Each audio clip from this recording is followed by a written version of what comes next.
in the community that she serves, and of course beyond as well now with this role.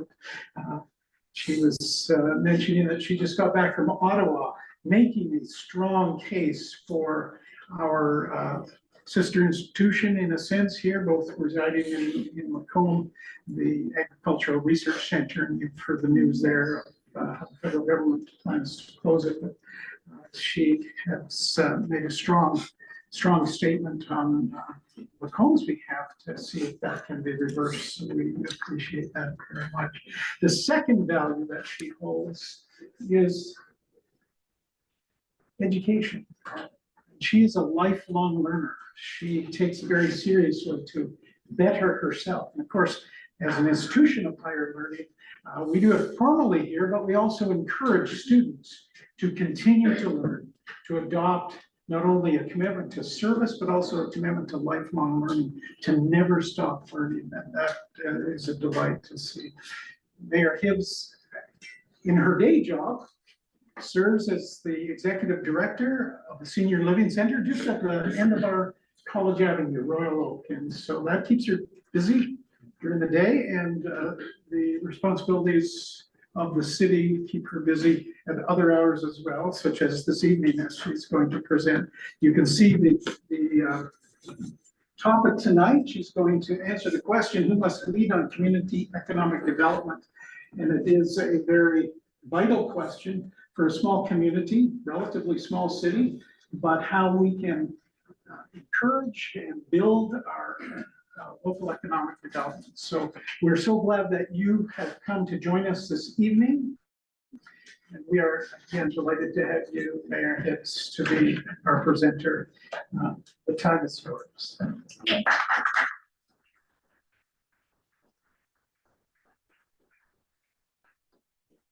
Well, good evening. Thank you for the invitation. It is accepted with a grateful heart to have this opportunity, certainly. I'll be honest with you, I've never done this before exactly. So you're going to be learning along with me. I'm much better at conversations than I am at the lectures. So I do want this to ideally to be a little bit of a back and forth. I'm really wanting to have interaction. I'm always looking for input from my community. I'm so grateful that I see many community members here as well as students. That really does make me feel like I picked a good topic and that that this came at an opportune time. As was mentioned, I am a new mayor. I've been on council for 2 terms prior, but I am a new mayor. That puts me in a new role. I'm in a leadership role. And so I'm here today in the capacity that I am mayor, and I'm speaking from my perspective and my experiences as mayor and previous councillor, but I'm not here on behalf of the city. So I just want to make that very clear that there is that distinction. My conversation tonight is from my perspective. So while I will be, bringing up ideas and things from our community, again, that's just my perspective, and it's not the city position. So again, welcome to the conversation that I wanted to have of who must lead on economic development. I think that this is a particularly timely conversation in our community. And so again, I'm very grateful that I have the opportunity to have this discussion. So tonight I want to talk about this question because this is something that many communities wrestle with, and it is not unique to Lacombe, but this is certainly an issue that we need to talk about and have a serious conversation. So who is responsible for building a local economy? Should it just be one of these? Is it a business? Is it government? Is it community organizations? In fact, you all know the answer to that, and that it's all of us. It can't just be one that's responsible. However, what I'm going to be making the case is that the municipality does need to step up and lead.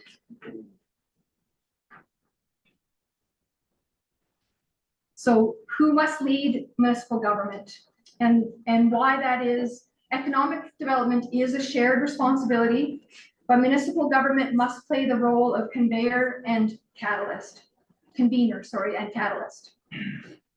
What I'll walk through tonight with you is that what community economic development really means, the role municipalities play, how economic development officers work on the ground, why collaboration matters, and how communities can structure leadership going forward. So what is community economic development? Many people hear the term and they think about attracting large companies or building industrial parks. But community economic development, commonly called CED, is much broader. CED is about building strong local economy, creating good jobs, supporting local business, improving quality of life, and ensuring the community remains sustainable long-term. It's not just about economic growth, but it's also about community well-being.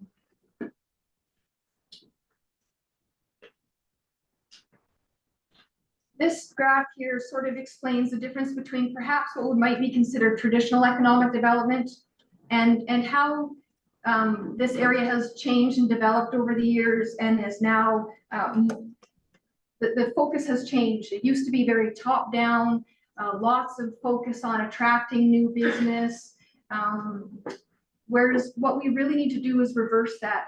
It really needs to be a significant involvement by the community themselves as opposed to an expert in an office. It's going to be really focused on supporting the inventory that you already have in the community. Those businesses have been employing people, providing services, supporting this community for years, and we want to make sure that they continue to thrive and grow as a priority. And then we also need to focus on attracting new business, but we should never forget the people that have been here supporting our community and providing services to our community.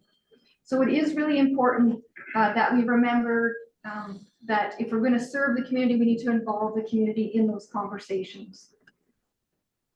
And to have those conversations, we need to make sure that we're focused on relationships.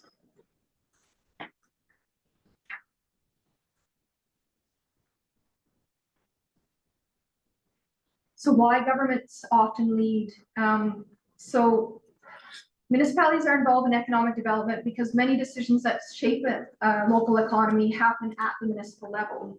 Local governments control things like zoning and land use, infrastructure investments, business permitting, community planning, downtown development, and fostering those local relationships. In other words, municipalities shape the environment in which economic activity happens.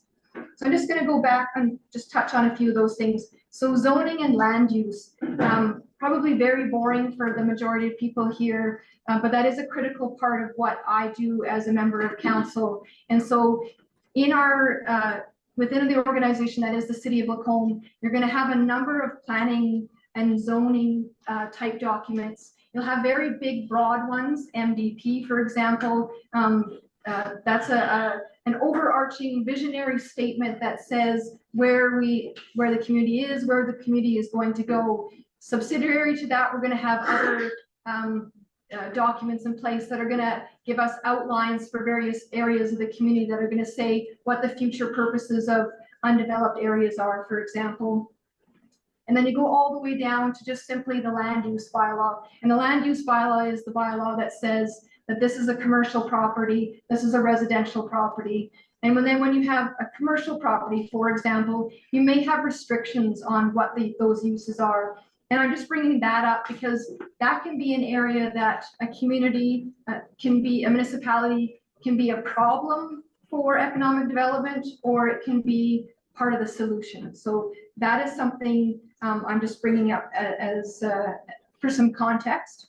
I won't get too far down that though. Business permitting, that's an area that obviously that's something that's standard. Many communities do that.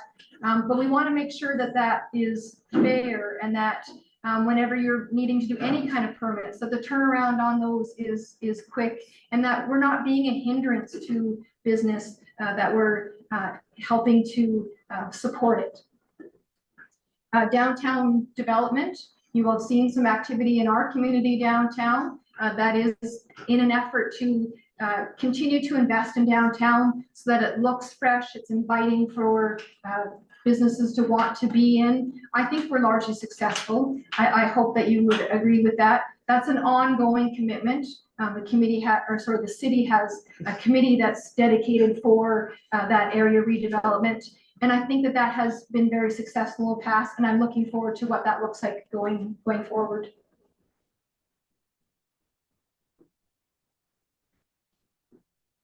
So infrastructure, obviously, that is a significant portion of what a municipality is providing, to make it an attractive environment to both keep business and to attract new business.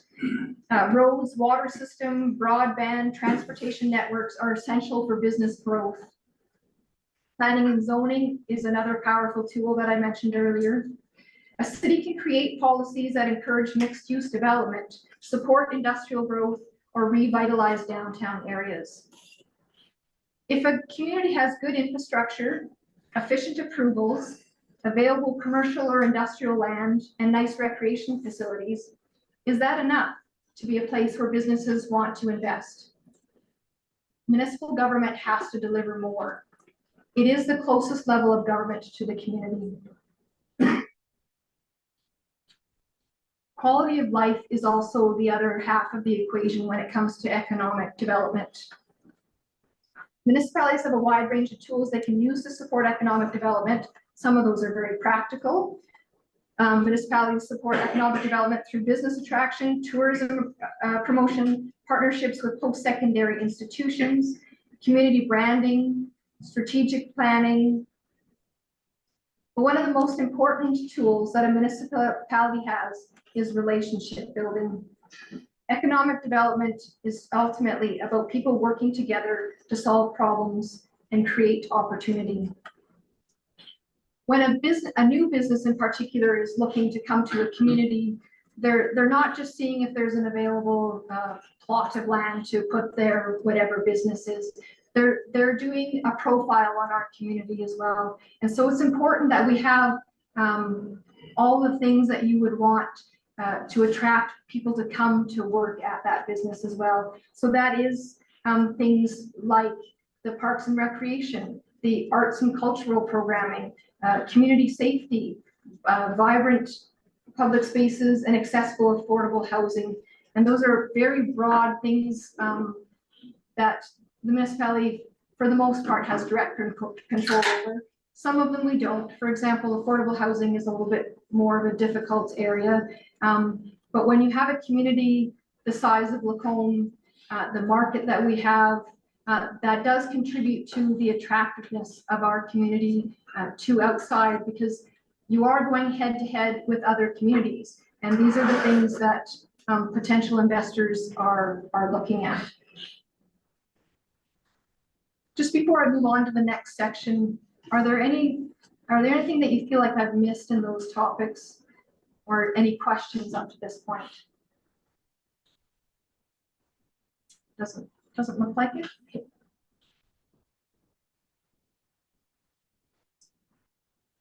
So one of the major roles within economic development in a municipality is the role of the economic development officer.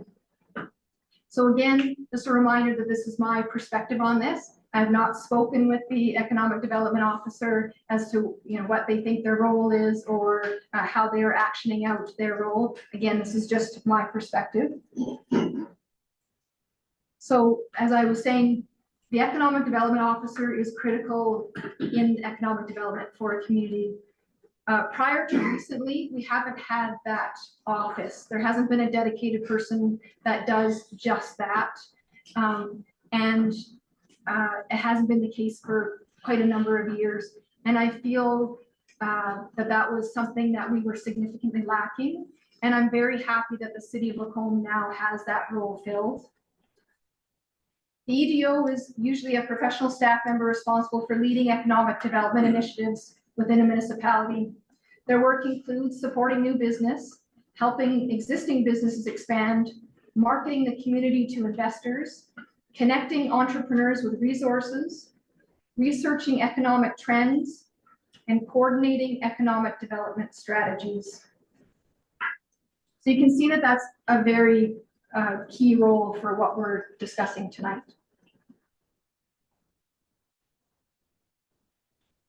The EDO as a community connector, we must think of the EDO as being a bridge between government, business, and the community.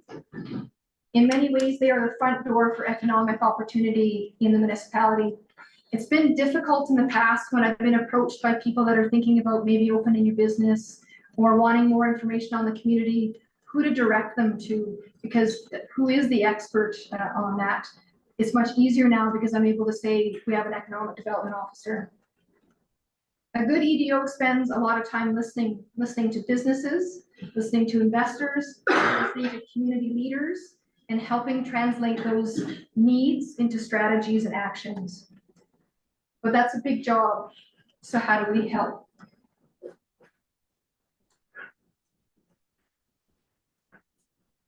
Why partnerships are essential. No single organization can build a strong local economy on its own.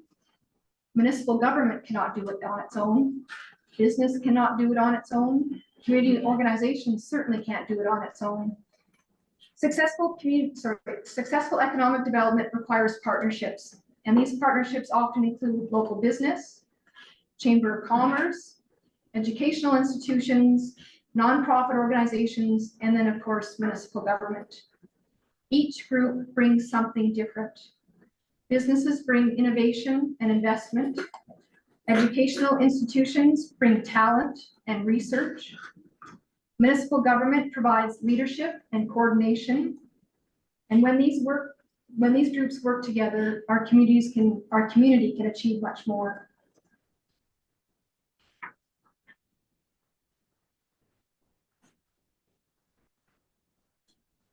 So this brings me to something that I'm very passionate about personally, but this is not something that currently exists in a proper form in this community. And that's a community economic development board. This type of board would work alongside the economic development officer and provide community input into the economic strategy.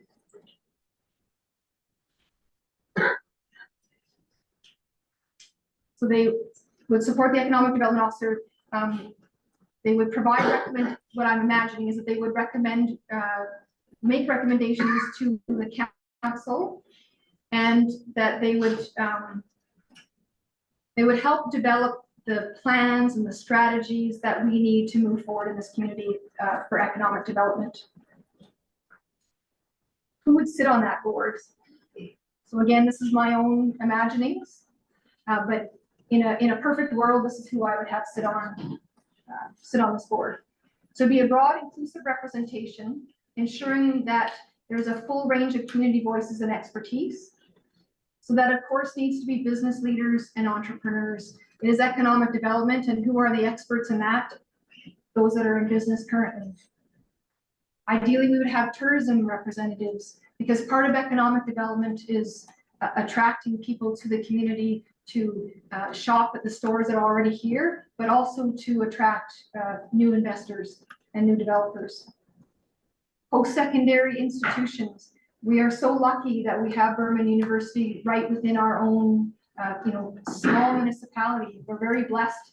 And then because of that, we have access to a lot of brain power that is unique, and we would be very remiss not to take advantage of that. So I would love to have involvement by the university as well. Nonprofit leaders. Economic development certainly should be driven by business and business interests, but not only that. I think we need to have that social element, and I feel like nonprofit in particular helps bring that to balance out the interests of the community. So I feel like that would be a very valuable addition. Student voices. This one is a little bit tricky because what exactly does that look like? But I do feel that there's value in hearing from youth. Obviously, they're a segment of the population, and the way a younger generation sees the world is different than how the older generation.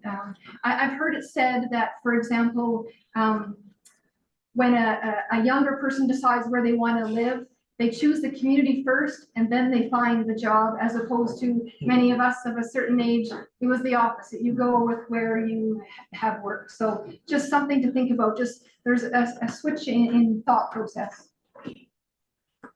marketing expertise. I think that would be something that would be excellent to have on that board as well, because that is also a major part of economic development is marketing your municipality or your community.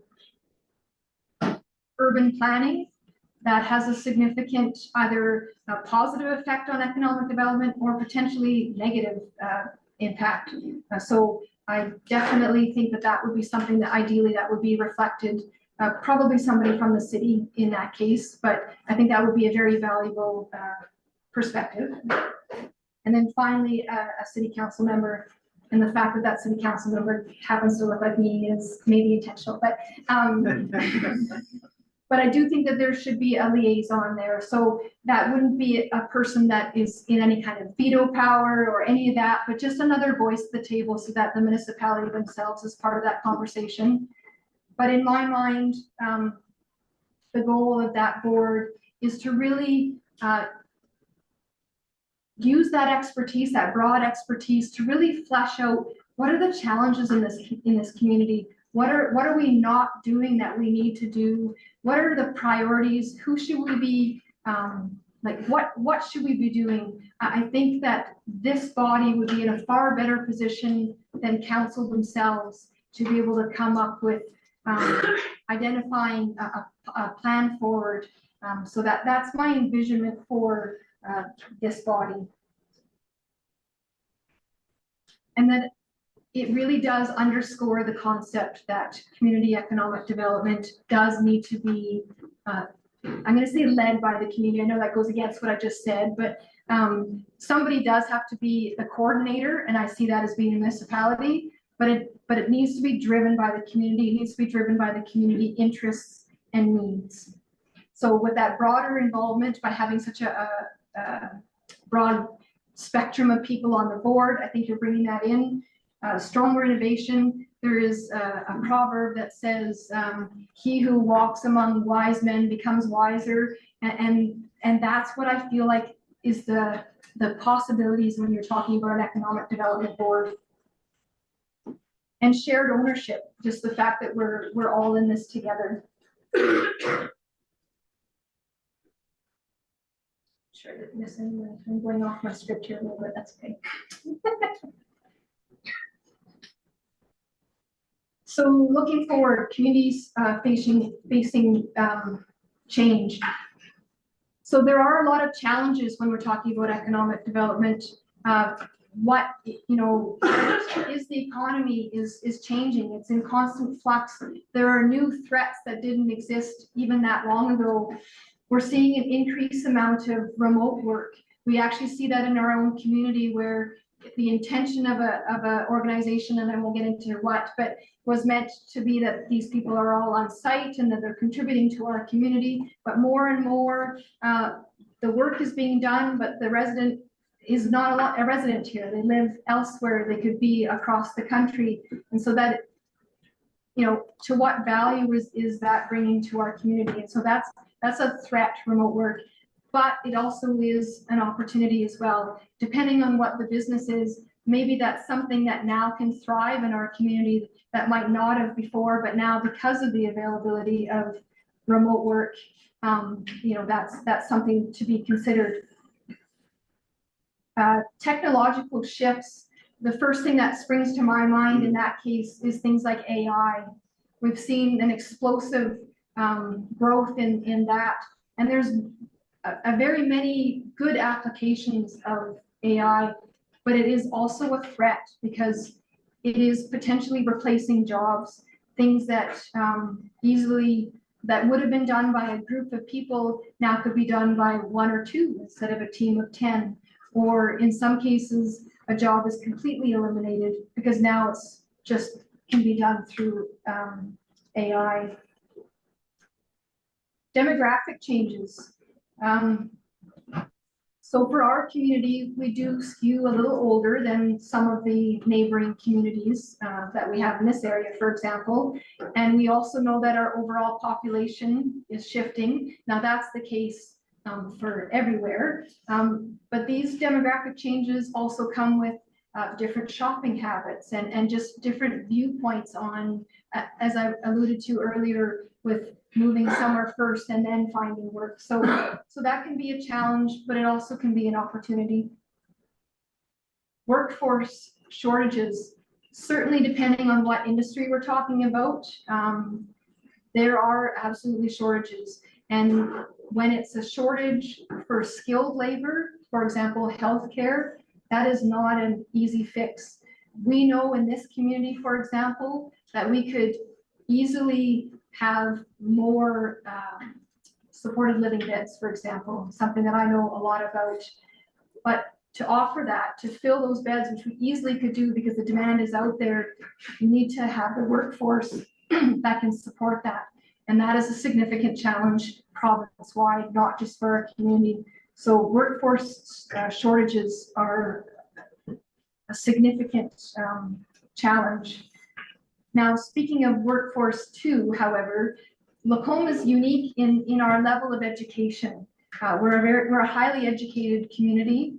So that is something that makes us a little bit unique. So when we're talking about attracting, investors to come to town, that is something that we have that makes us unique from some of our neighbors. And housing pressures, I did briefly mention that earlier, but, and this isn't unique to Lacombe, this is consistent across many communities. If you're going to grow a business or if you're going to attract new business, they need to live somewhere. Ideally, they live in our community. They choose not to only work here, but they choose to live here.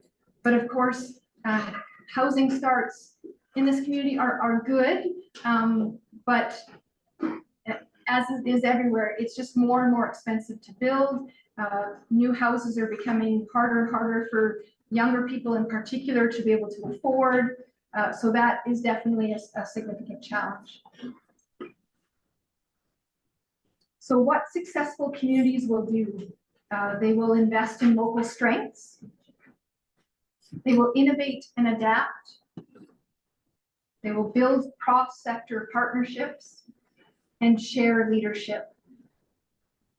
So I think one thing, going back to that Economic Development Board and even the work of council, we're overdue for an economic plan in this community. And one of those things is really identifying what are our local strengths and what can we further develop that would make us even stronger to attract business and to support the business that we have. We have to be prepared to innovate and adapt. And that we run into that sometimes where no, we've done it this way always. I'm not interested in this newfangled way or new ways of thinking that, and we can't afford to have that opinion. We have to be striving for better, for improving, for learning about the newest way, the newest innovations, and be prepared to adapt. And as a municipality, I would say that that's very hard to do, but that takes commitment on our side of things to say that, no, we're willing to look at things differently and to do things differently. And so that we are open to the input that we're going to get from the community, ideally in this Economic Development Board. Cross-sector partnerships. There's so much opportunity out there for working together, for collaborating. We're stronger together, certainly, because we bring all those different gifts to the table, different perspectives, and it will always be the best decision the more input you have from a broader spectrum of whether that's entities or people. And then sharing that leadership.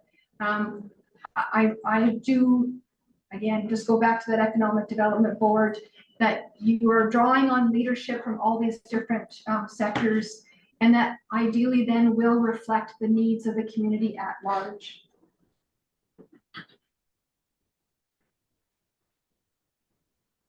So closing thoughts on the main portion of my presentation is municipal government needs to start that conversation, but we shouldn't be the only one having it.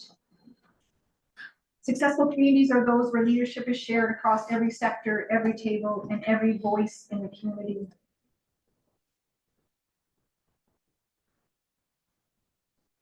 So these are the key takeaways that I would like you to have. Municipal governments are uniquely positioned to lead CED through infrastructure, planning, quality of life, and relationships. The EDO, Economic Development Officer, is the engine of local economic strategy, attracting, retaining, expanding business and connecting community partners. That partnerships transform economic development. No single sector can succeed alone, and that shared leadership is critical. And that a community economic development board amplifies the impact. Broader voices, better ideas, and shared community ownership.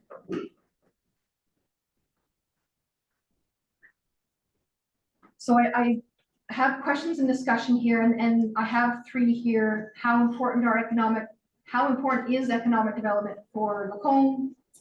What are some local examples of CED in action? And what would you add to the Community Economic Development Board? I do want to allow a little bit of time to talk about sort of a case study, and I'd like to talk about my recent trip to Ottawa. But before I get to that, I would like to just skip ahead to that third question, because I think it's probably very obvious that I'm a very keen supporter of this idea of a board. And I'm just wondering if anybody has any thoughts on that Community Economic Development Board. That have I missed something in what I'm envisioning that looks like? I would really love opinions or questions on that. Do I have any questions on that? Yes. I sat on an economic development board for another rural community. And it was started out the same as what you're talking about. I would suggest that you really need to lay out a clear mandate and expectations.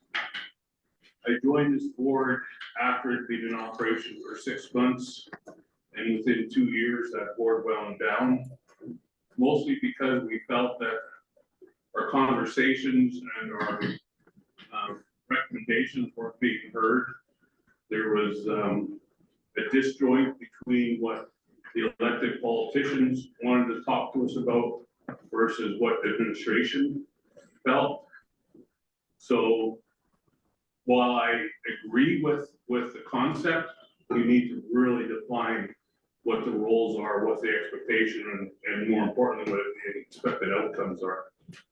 I appreciate that. That's really good feedback. Yeah, there definitely needs to be both a loop as well as defined roles and expectations. I 100% agree with that. Whenever you have an organization, if you don't have a strategic plan, for example, if you don't have clearly defined roles as to who's responsible for what, if you have a executive director, for example, but you haven't really given them, these are the expectations that I want to see, we want to see completed, in a year, like what are the deliverables? That's really difficult for the person acting in that role to fulfill them because they don't know what they are, right? So I appreciate that. That's very valuable. Anybody else that has any thoughts on economic? Yes. Right. I'm just wondering, in your vision of the board, is there any space for representatives that are external to the city? Do you have any suggestions, maybe what Not that a might be? suggestion per se, but I'm just trying to marry the thoughts of the board and partnerships. And if we're looking to grow in any certain direction, is there appetite to have representatives from persons that may not necessarily be local to Lacombe, but experience in that sector? I would say I would be open to that, and that actually just makes me think of something else. There's an aspect of local economic development, but there's also potentially regional partnerships as well.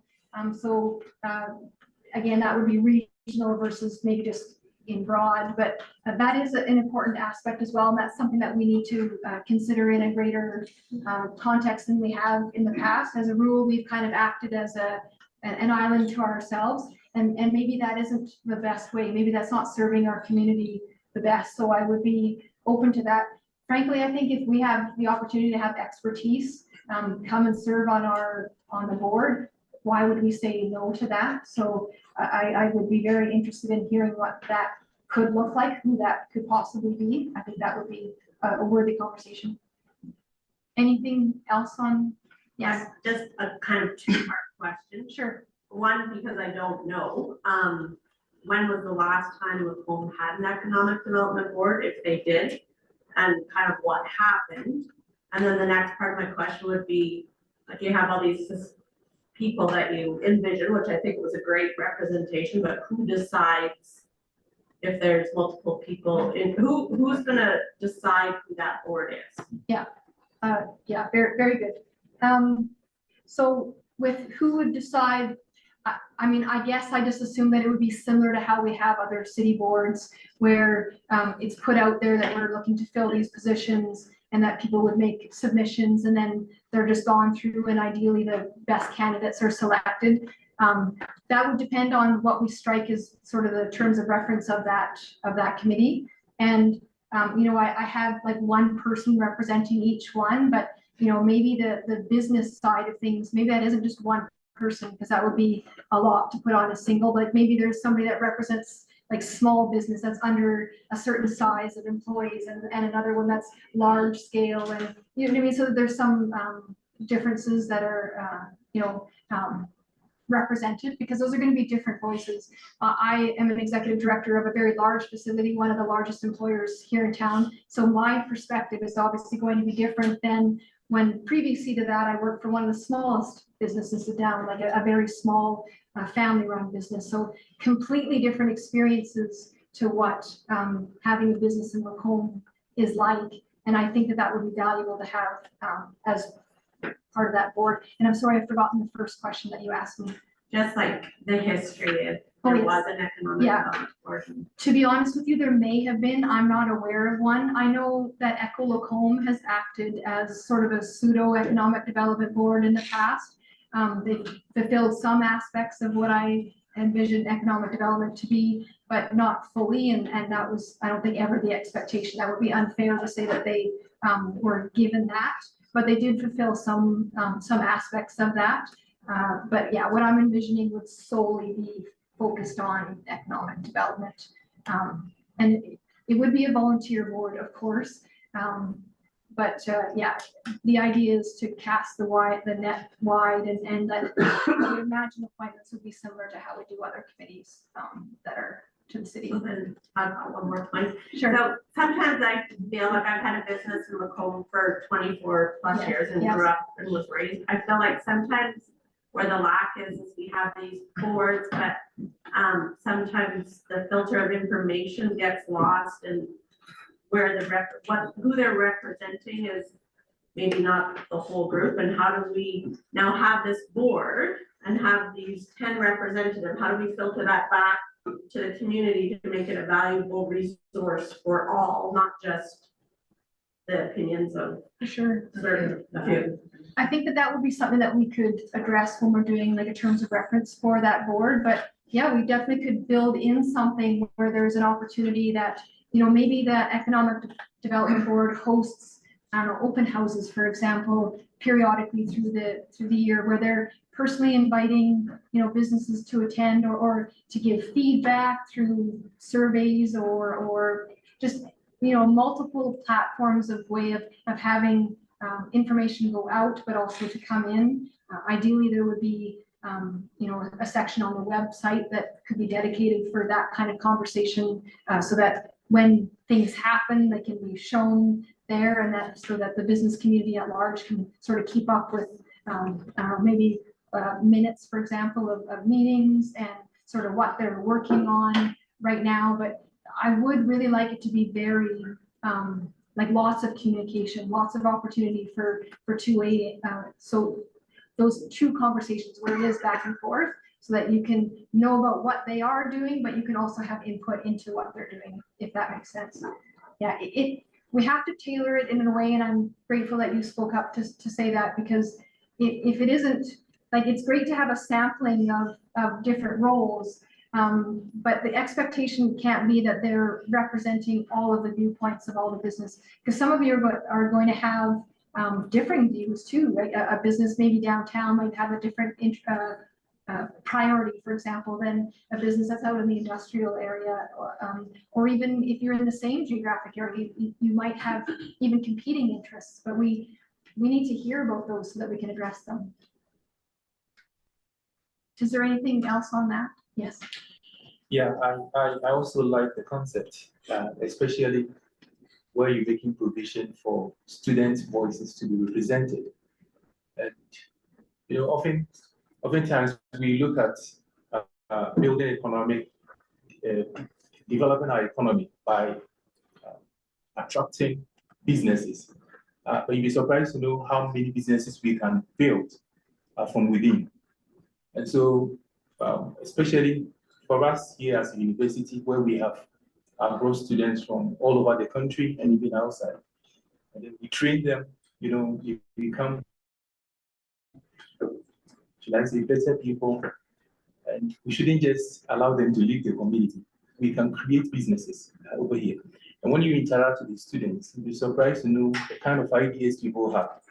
And so maybe when their voices are represented, we'll be able to find a way of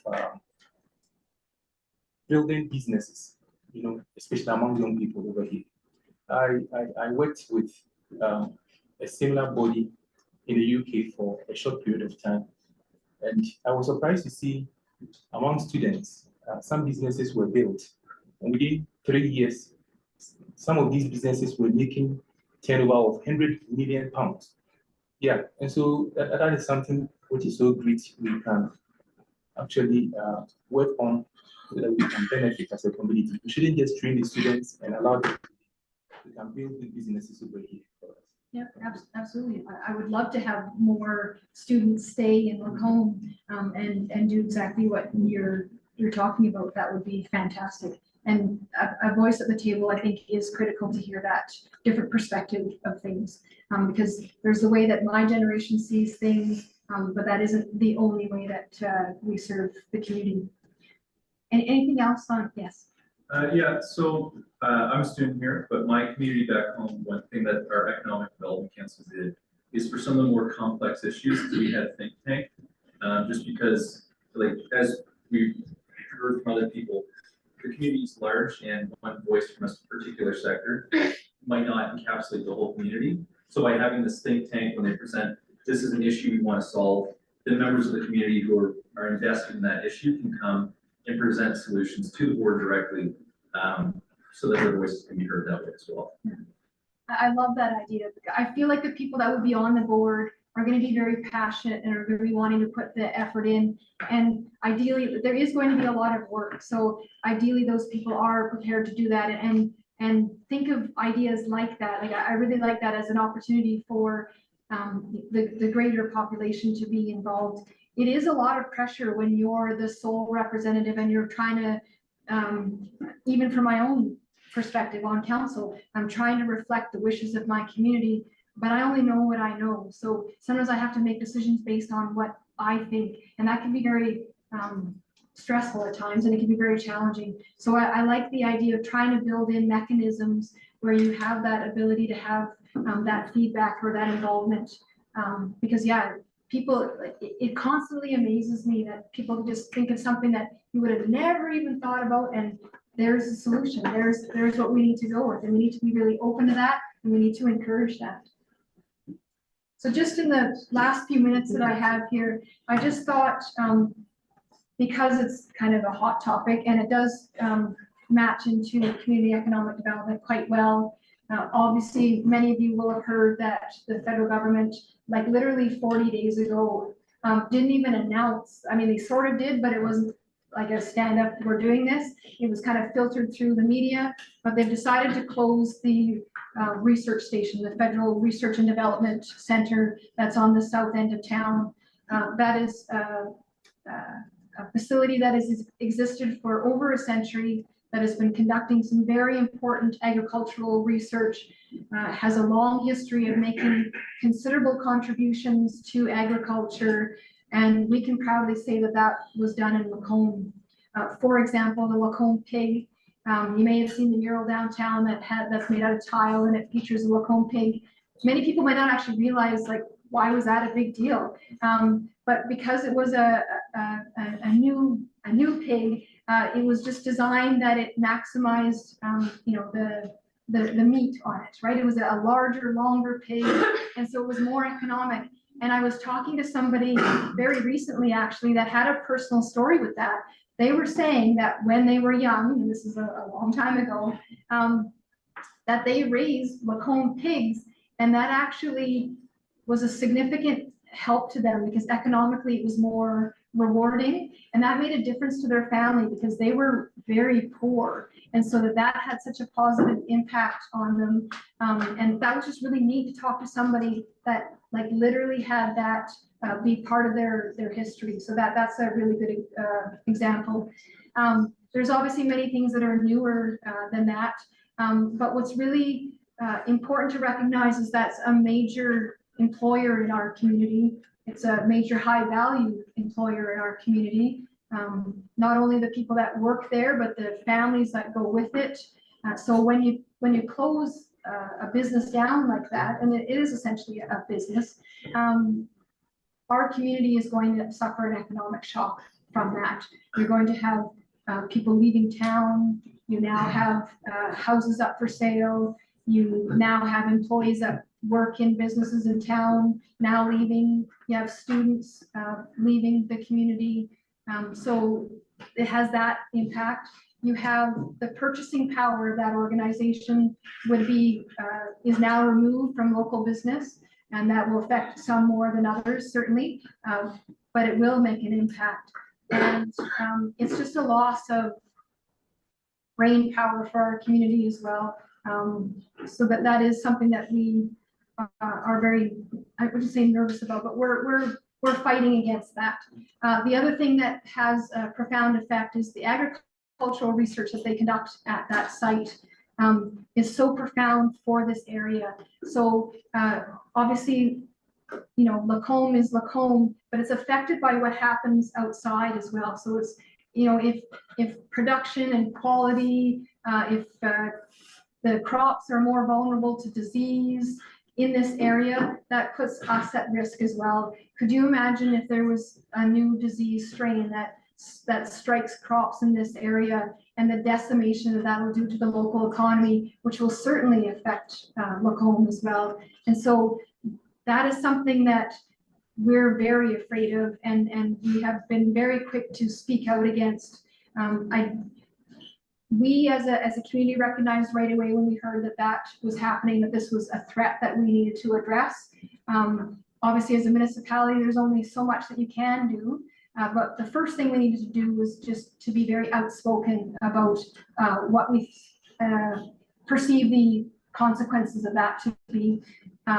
So we did that.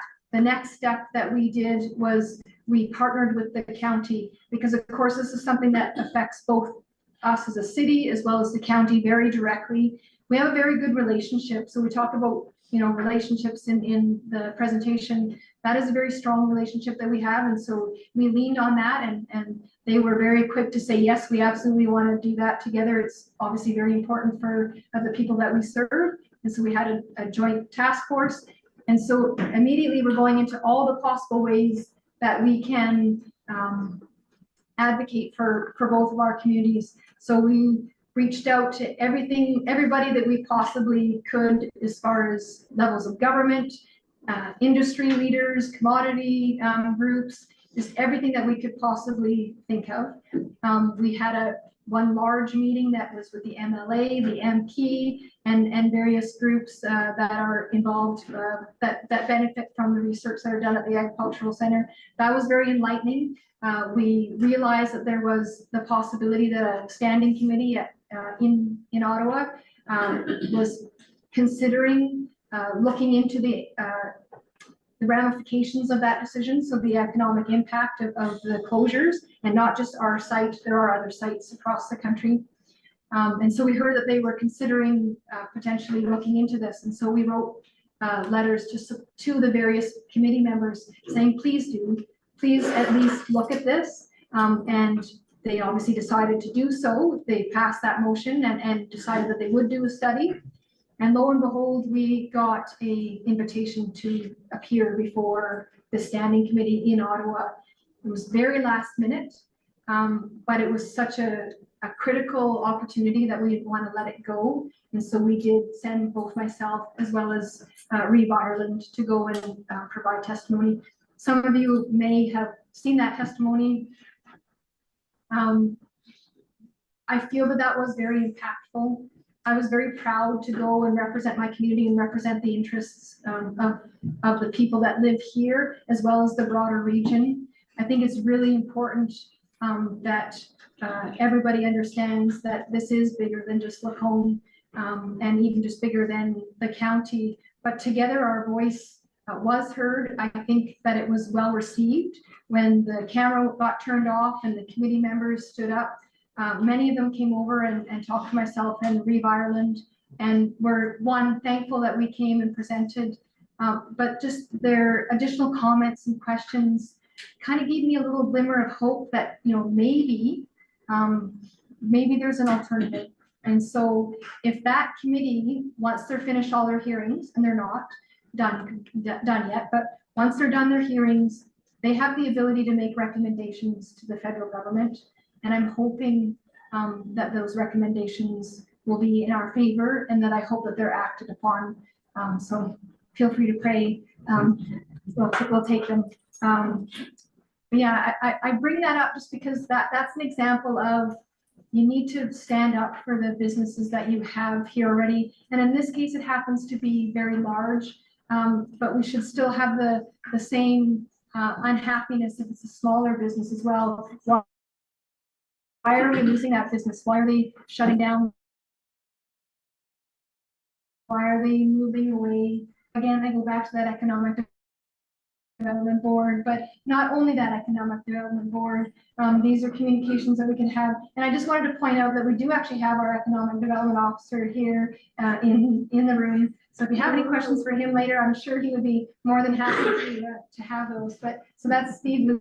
He's relatively new with our organization. How many months have you been? 4 months. 4 months, yeah. So no pressure. But he is fulfilling a very pivotal role, and you know, because he is so new, there's also lots of opportunity for you know, business to have those conversations and inform, you know, as to what you think the challenges are. What do you think our economic development officer needs to know?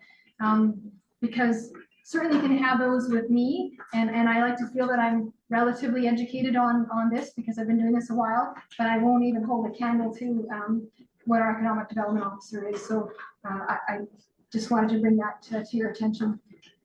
Did anyone have any questions about what I was just talking about for the research station, or anything following up with what I had presented with earlier? How many Yes. people work there? At the research station? So they say that 112 are yeah, so a fair amount. So that would be like the regular staff. It'd be scientists and techs and administration and everything else. But beyond that, you will have seasonal staff. You will have very important summer students. So science-based summer students, positions that are there that are now lost. Again, you know, you talk about young people, if they have the opportunity to do what they love here, maybe they stay, right? Yeah. And we need that. We need that in our community, to have that constant renewal of young people moving here, raising families, so that it is a, you know, that we are growing as a community and growing in the right way. Can I just say something about the research station? I know that I've lived here my entire life, but sometimes when one door closes, other doors open. And sometimes maybe those families or those people that are there, maybe there's a spot for them if something else opens. Oh, absolutely. The only Like, I'm problem, just not saying, like, if it closes, like, maybe there's something else that could be really good there, that could still keep the community together and keep all the things that we do, like 4-H and everything like that there, like all that kind of thing. Maybe maybe someone else has an idea to employ those people. Like, I just think sometimes things happen for a reason. no, I mean, there always has to be, like, the expectation is not that the federal government is suddenly going to go, you know what, we had it wrong, we're just going to keep on doing what we're doing. that's probably not that realistic. But there are various paths going forward that would keep that from being a grave site where it just rots away in place or gets turned into something that it isn't really the best for the area, right? So there's all kinds of possibilities. I don't know what that looks like. That was part of the ask to the federal government, is just like, whoa, can we think about a different option? Is there a different way to carry on the idea of what we're doing out there, but maybe do it differently? So 100%, like the only problem is that now that the closure has been already announced, you know, layoff notices have been given. Maybe they're not quite effective right away, but a lot of them are. People are being moved to other places or choosing to retire early. So unfortunately, some of those are not, you can't go back on. Like those are things that have already happened. So we already have going to be experiencing a brain drain, unfortunately. But that doesn't mean that there isn't a future out at that site. And I don't know what that looks like. And it could be something amazing. It absolutely could Because I be. feel like Lacomb's already doing, I feel like Lacombe is doing a really good job. There's a lot of great businesses here. I feel like the community, and I feel like there's more that would come, and the downtown is like squishy. It's getting Not constricted, getting yeah, bigger, but, absolutely, yeah. I think for the most part, Lacombe's doing a really good job. Well, I I'm feel glad to like that research station has been around for a very, very long time. And I think that's something beautiful to be doing there, to really bring in more people and make Lacombe like one of the greatest places to live. Yeah. So I think that's just my point. I just think that we could be sad about it, but we could also be excited about something that could be good there too. Absolutely. I would say that the commitment right now by the task force is to continue on to fight the battle that we're fighting right now. But if at any point in the future that looks like that's not the right way, we're prepared to pivot to the next thing, because there's always opportunity in everything. And so exactly to your point, we don't know what that's going to look like yet. And it doesn't mean that it has to be doom and gloom, right? I am understanding that we're getting close. Yeah, First, you can come talk to me after. You have an additional question, but- no, I don't do. I just say thank you, Madam Mayor, for a great presentation, very insightful. And I just want to say that we at Burman, we've had an ongoing annual workshop at LDRC there for the last over a decade, from the psychology department in the sensation and perception. And so we're gonna miss that for sure. And anyways, we don't want to open a can of worms, but I just wonder, forgive the pun, but what's their beef? I just don't know what, there's no rationale, right? But nonetheless, we thank you for your positive comment that possibly something greater and something that would be more impactful, positive, innovative would come out of that, so. It's always best to try and keep an optimistic Sure. mind, because it's the most open mind, Yeah. right? But the realities are what we know at any given time. So I appreciate that. Thank you. All right, I would say that is my, feel free to come and chat with me after, but thank you so much. I hope you found that to be reasonably valuable. Yeah, at any time, please follow up with me.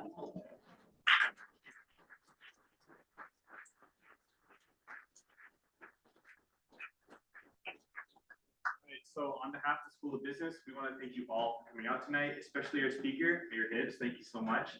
We actually have a little gift for you. It's right here.